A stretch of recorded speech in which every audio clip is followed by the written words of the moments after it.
तो आप लोग के लिए एकदम खास और ताज़ा खबर लेके आए हैं खेसारी भैया के बारे में, न्यू गाने के बारे में। तब तक के लिए आप लोगों को बता दूं कि अगर जो चैनल पे नए हो तो एक लाइक कीजिएगा, चैनल को भाई सब्सक्राइब कर दीजिएगा। इस पे भोजपुरी के रिलेटेड खेसारी भैया का सबसे पहले आपको न्यूज़ मिल जाएगा, ठीक है।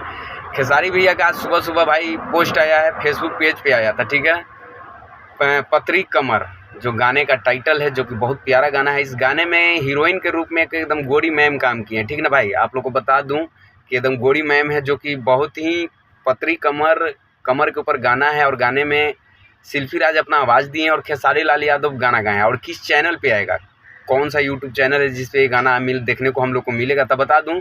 आराध्या फिल्म यूट्यूब चैनल है, आराध्या फिल्म यूट्यूब चैनल है। उस पे 18 तारीख के डेट में खेसारी भैया के पतरी कमर जो गाना का टाइटल है, बोल है, वो 18 तारीख के डेट में आराध्या फिल्म यूट्यूब चैनल पे आप सबको देखने के लिए मिल जाएगा, ठीक ना। तो आई होप कि आप लोग समझ गए होंगे कि किस चैनल पे कब गाना आने वाला है, कब नहीं आने वाला है। 18 तारीख आराध्या फिल्म पे यूट्यूब चैनल है, उस चैनल पे ही गाना आएगा पतरी कमर, जो कि खेसारी भैया का। आई होप कि आप लोग समझ गए होंगे। तो चैनल को सब्सक्राइब कीजिएगा भाई, वीडियो को लाइक